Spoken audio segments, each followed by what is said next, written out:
Assalamualaikum warahmatullahi wabarakatuh. Hello everyone, I will present a summary of the material from the beginning of the course meeting. Before starting the material, let me introduce myself. I am Priskakti Fadila from Fakultas Pendidikan, Major Pendidikan Ekonomi BI. Yang pertama kita akan menjelaskan tentang grammar. Apa sih itu grammar? Grammar merupakan struktur penyusunan kalimat dengan menggunakan struktur yang benar. Sebuah kalimat akan menjadi sempurna. Struktur ini pun digunakan dalam segala bahasa, bukan hanya dalam bahasa Inggris. Mungkin untuk bahasa Indonesia, kamu akan lebih mengenalnya dengan istilah SPOK, atau lebih dikenal dengan subjek, predikat, objek, dan keterangan.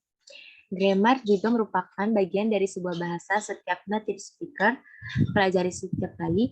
Kenapa begitu? Karena walaupun saat masih kecil, bayi belum bisa mengerti apa itu grammar, lama-kelamaan secara alami mereka akan dapat membedakan arti karena sering kalinya mendengar orang berbicara di sekeliling mereka. Kemudian, beranjak dewasa pun jadi mengerti cara menyusun kata-kata menjadi kalimat yang sempurna. Istilah di dalamnya ada part of speech. Di dalam struktur bahasa Inggris terdapat jenis kata-kata yang akan merangkai suatu kalimat sempurna. Nah, ini dia yang disebut oleh part of speech. Sebenarnya ada 8 kategori dari part of speech, tapi terdapat 3 saja yang biasanya diperhatikan: kata benda, kata sifat, dan kata kerja. Pasti sudah pernah mendengar kan? Yang pertama adalah kata benda atau noun. Biasanya digunakan untuk menjelaskan nama, tempat, nama orang, atau suatu benda. Kata sifat atau adjektif digunakan untuk memperjelas kata benda, seperti menambahkan informasi mengenai nama orang atau benda, contohnya menjelaskan warna, tekstur, atau perasaan. Yang ketiga ada kata kerja atau verb, digunakan untuk menyatakan sebuah tindakan seperti berlari, mengambil barang, atau berbicara. Verb forms. Kata kerja dalam bahasa Inggris terdapat beberapa bentuk. Misalnya, kata kerja eat bisa berubah bentuk menjadi eating, ate, eaten, eats. Dari satu kata kerja bisa menjadi 4 bentuk yang berbeda. Bentuk dasar dari kata kerja itu yang kamu perlu ketahui ada 3, yaitu base form, merupakan kata kerja dasar atau kata kerja pertama. Contohnya, sing, eat, swim, have, do. Biasanya kata kerja dasar mengikuti kata to. Past simple. Berikut adalah kata kerja kedua. Contohnya ate, sang, had, watched. Contoh kalimat adalah he ate an entire chicken yesterday. Yang ketiga ada past participle. Yang terakhir ini merupakan kata kerja ketiga. Biasanya kata kerja ini digunakan untuk tense yang lebih rumit seperti present perfect. Contoh, I have never been to Singapore. Kata been di sini di dalam kalimat ini merupakan kata kerja ketiga dari be atau to be. Bentuk dari kata kerja ini pasti sering kalian dengar, to be. Kata kerja ini menjelaskan keadaan, yaitu am, is, are. Contohnya, we are family, I am sad, she is here. Namun kata to be tidak bisa digabungkan dengan kata kerja seperti read, yang kemudian akan menjadi we are read. Kata penggunaan yang benar adalah we are reading. Yang kedua ada capital letter rule. Dalam menulis, biasanya kita mengenal adanya aturan dalam penggunaan tanda baca dan penulisan huruf.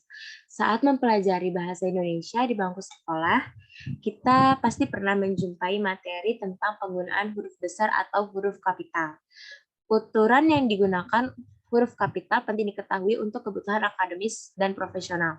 Lalu bagaimana dengan penerapan dan penulisan penggunaan bahasa Inggris? Dalam bahasa Inggris, penggunaan huruf kapital tidak begitu sering digunakan.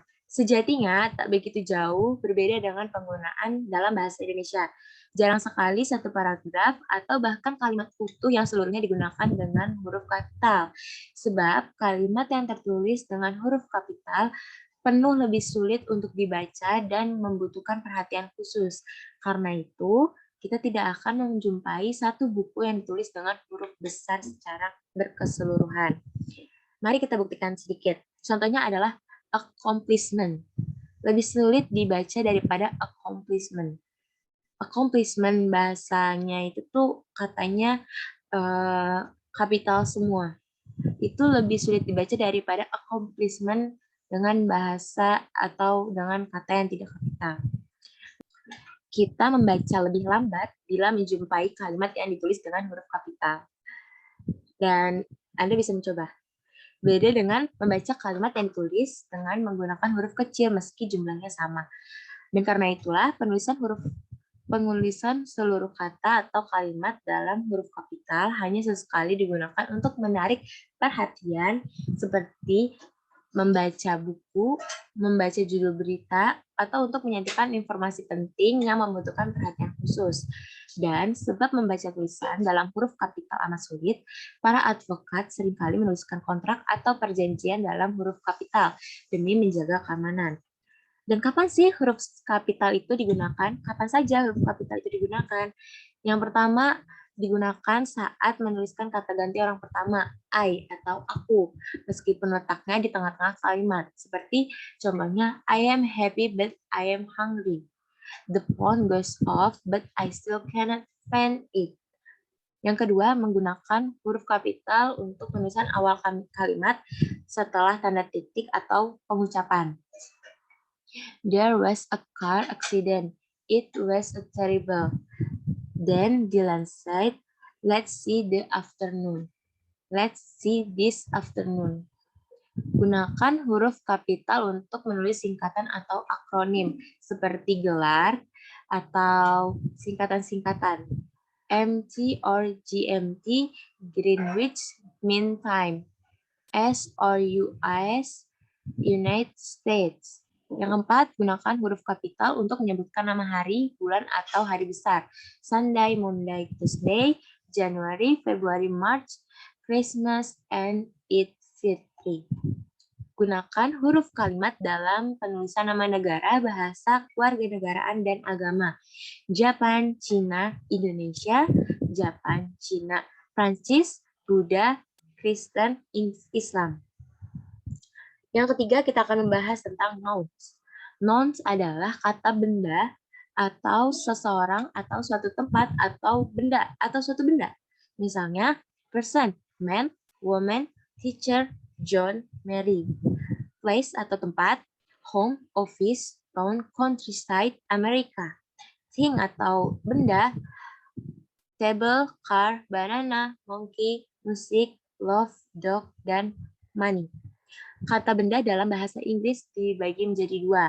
Ada yang pertama, countable nouns. Countable nouns mudah sekali dikenali, yaitu kata benda yang dapat dihitung. Misalkan pen. Kita dapat menghitung pen atau pulpen. Kita mungkin mempunyai 1, 2, 3 or more pens. Berikut beberapa contohnya. Ada dog, cat, animal, man, person. Bottle, box, lotre, coin, note, dollar, cup, plate, fork, table, child, suitcase, bag. Countable nouns dapat berupa singular atau tunggal atau plural atau jamak. Seperti my cat is playing, my cats are hungry. Yang kedua ada uncountable nouns. Uncountable nouns adalah kata benda yang tidak dapat dihitung. Misalnya susu atau milk. Kita tidak dapat menghitung susu. Kita tidak dapat menghitung bottles of milk or liters of milk. Tetapi kita tidak dapat menghitung milk itu sendiri. Contoh uncountable nouns yang lain adalah music, art, love, happiness, advice, information, news, furniture, luggage, rice, sugar, butter, and water. Electricity, gas, power, money, currency. Yang keempat ada pronoun. Pronoun adalah kata yang dapat menggantikan kata benda atau frasa kata benda. Pronoun dibagi menjadi 7. Yang pertama adalah personal pronoun. Personal pronoun adalah kata yang menggantikan kata secara gramatikal menunjukkan pada orang atau penambahan. Number, singular, plural, person, one person, two person, or three person. Gender, male, female, or neuter. Case, subject, or object. Kita menggunakan personal pronouns untuk menggantikan orang yang sedang kita bicarakan. Misalnya, my name is Priska, tapi kita membicarakan tentang diri sendiri. Orang bernama Priska tersebut hampir selalu menggunakan kata I atau me, bukan Rahaditya. Ketika membicarakan orang kedua tunggal atau you, hampir selalu kita menggunakan you, tidak menyebutkan namanya. Ketika membicarakan orang ketiga atau tunggal, sebut saja Ellen, kita mungkin akan memulai dengan menyebutkan nama Ellen. Namun selanjutnya akan menggunakan he atau she, atau her, she atau her, dan seterusnya. Contohnya, a handsome, tall, young, smiling, white man. Two large, old, abandoned house. Her small, around, pink face. Yang kelima ada determiner. Determiner atau kata sandang adalah kata-kata yang diletakkan di depan kata benda untuk memperjelas kata benda. Gunakan halaman-halaman di bagian ini untuk membantu Anda menggunakan kata sandang dalam bahasa Inggris yang benar. Kata sandang dalam bahasa Inggris ada definite article atau artikel pastinya the, indefinite artikel atau artikel tidak pasti a, and, demonstratif atau kata tunjuk this, that, this, those. Yang keempat ada pronoun and possessive determiner atau kata ganti dan kata ganti kepunyaan my, your, his, her, its, our, they.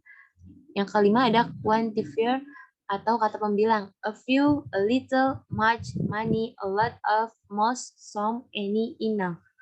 Yang keenam ada angka 1, 2, 3. Yang ketujuh ada distributif atau distributif all, both, half, either, neither, each, every. Ada kata pembeda other, another, ada predeterminer, ada kata sandang awal such, what, rather, why. Verb. Pengertian verb. Verb atau kata kerja adalah kata yang menunjukkan makna, aktivitas, dan kondisi atau keadaan. Makna yang terkandung dalam verb dapat dicontohkan dalam kalimat di bawah ini. I forget to tell you that Mr. Morris will depart at 8:13 tomorrow. Terdapat 3 verbs dalam kalimat di atas. Verb pertama, forget, mengatakan kondisi atau keadaan lupa, sedangkan sisanya tell and depart, menunjukkan aktivitas atau kegiatan, memberitahu dan pergi. Jenis dan contoh verb. Berikut adalah jenis dan contoh verb dalam bahasa Inggris.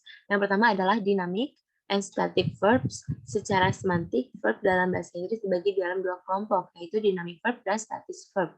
Dynamic verb adalah menunjukkan aktivitas sehingga disebut juga dengan action verb. Contohnya run, walk, sing, read, type, bring, climb, jump, swim, eat, drive, drink, and fly. Yang kedua ada static verb. Static verb adalah verb yang menyatakan kondisi atau keadaan. Oleh karenanya dikenal juga dengan state verb. Contohnya love, hate, dislike, have, own, possess, know, forget, believe, become. Selanjutnya ada regular dan irregular verbs. Berdasarkan perubahan bentuknya, verb dibagi menjadi 2, yaitu regular verb atau beraturan. Regular verb yaitu verb yang memiliki perubahan bentuk dalam verb to, verb to, dan dengan menambahkan di atau i. Verb yang pertama itu contohnya adalah cook. Verb kedua menjadi cooked. Yang ketiga atau cook. Yang verb pertamanya adalah watch, verb keduanya watch. Yang ketiga, verb ketiga adalah watch.